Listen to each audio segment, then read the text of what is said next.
Yeah. I don't like how this detail came out. Yeah. And the spacing between the text, I don't think it looks good. I'm gonna change it. Oh, there you go. Oh. Welcome back, I guess. To another architecture rundown. So, today we're going to be talking about our experience in the field and how much it has differed from what we learned in school. And how much we feel like we were prepared in school to tackle things that we usually go through and every day in the office.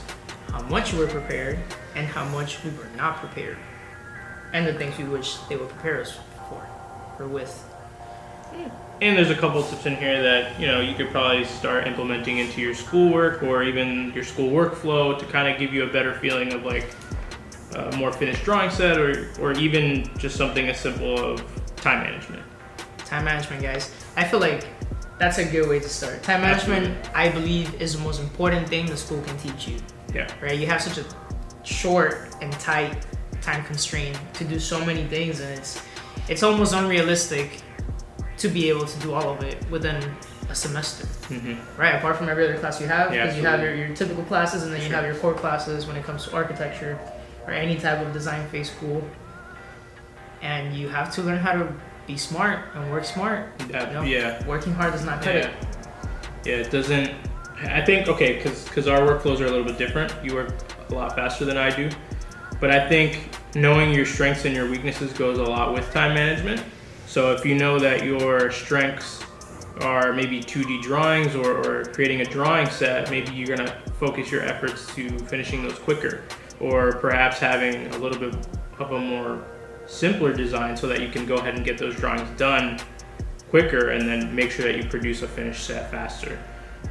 Or even just giving yourself little deadlines for yourself, knowing that if you do work a little bit on the slower side, you give yourself more time and pace out in smaller increments than what even your professor gives you or even the program gives you. Yeah, that's something very important. We have a lot of friends that had amazing ideas and they have beautiful renderings or a beautiful project, but they spend so much time, knocking that out of the park. In essence.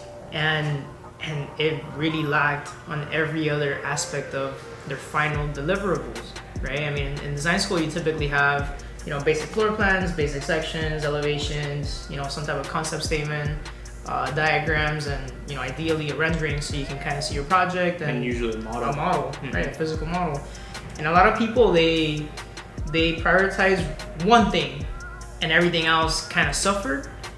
And as great as it is to see one thing like far exceed anything else, I believe that everything should be to a stage where you can call it a finished product or a presentable project at that.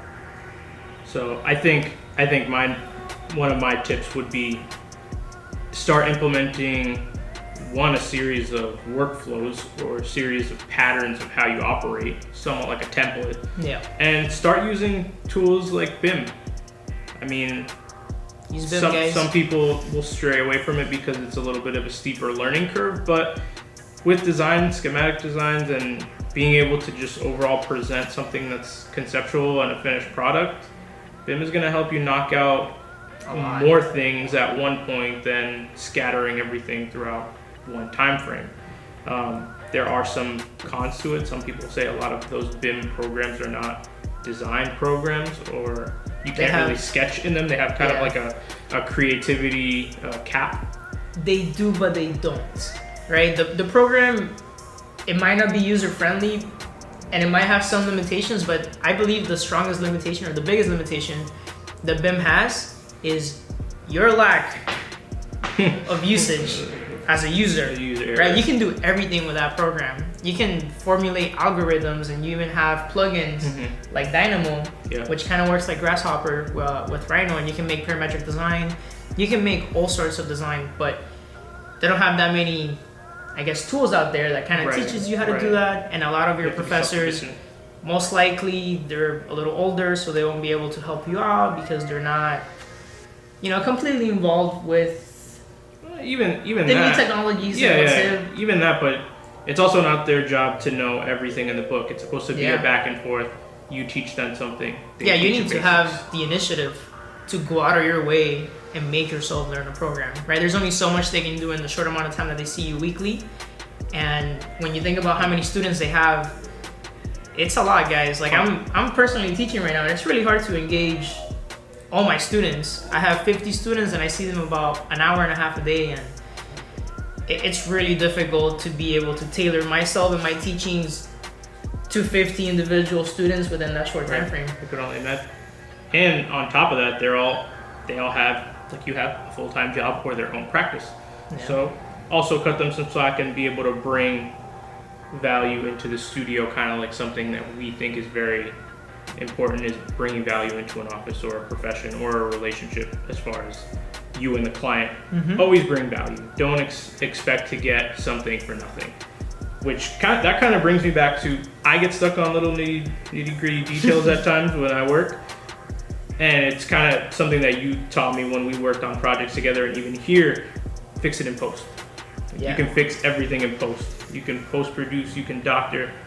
At the end of the day, most of these things that you're working on in school are for a concept. They're usually not going to get out of the design development phase, and even if they do get into some construction documents, they're not going to be to this level. Yeah. So always remember that something can be edited to look finished. Yeah, guys, I think post-production is key. I believe, at least in my personal experiences, post-production is the one thing that has helped me out the most throughout my school life and my work life. Okay, like there are so many things that you could model or you could fix within the BIM atmosphere, and it's gonna take you so long. And those can be simple and quick fixes with a post-production program such as Photoshop or any type of rendering engine or even AutoCAD. AutoCAD is such a powerful tool, and it's such a simple tool as well. Like it's a 2D drawing program. Yeah, you could use it in 3D, but I personally think that that's what BIM is for. There are so many things and so many skills that you can achieve and craft to a finer detail with a simple and well-known program such as CAD. Yeah. It's powerful, and I believe it's something that everyone should learn. Everyone should be versatile within a 2D drawing environment, a 3D modeling environment, and a post-production environment, which will ideally bring both of those programs in harmony to create a finalized presentation and a finalized product. Because at the end of the day, your teachers, they're like a client. It doesn't behave any differently, right? You might have your own ideas and things you want to do, but you need to tailor your programs and you need to tailor your project to your client, right? You're trying to sell a project. Know your audience. Yeah, you're making a pitch. Yeah, you're pitching, and you have to be able to speak in public. You have to be able to articulate your ideas clearly, whether that be vocal in front of an audience and on paper. Yeah. One doesn't outdo the other. They have to work in tandem, much like everything else. All these things that we're talking about that we used in school, we use it every day at the office, and it's something that you just get quicker and more efficient at. We spoke about having a workflow and a template and time constraints. We use that at the office every day. We talk to one another, and I'm sure in other offices, teams, work one-on-one and say, hey, okay, by Tuesday we need this plan done. By end of day we need to have these 3 details finished and coordinated on the sheet. That's no different than what you're doing in school. So a lot of the things that we may take for granted, they're actually helping us. So hone those skills from now. Post-production, you do a lot of that in the office with a lot of our almost all the projects that we do need to have renderings. I'm sure the things you learned in school, they've only exponentially gotten better because you practice them every day. Yeah. So those are just some tips that we personally feel we learned in school that we brought to the professional practice, and just some tips on what you can implement in your everyday lives at school or in your own personal downtime that'll help you in the professional field. Yeah, guys, make schedules for yourself. Give yourself a timeline to finish everything on time before you can move on to the next phase. Make a checklist. See what you need, see what you have, see what you can improve on if you have the time, and always tailor your project to your audience, to your client, your teachers, wherever it is for. Okay, and post-production is key. Work smart. Work hard, but work smart. Yeah, and practice. I would think. Practice. Remember that design is iterative. Don't get too stuck. If you have an idea, keep improving it. And if you get stuck, don't stay stuck.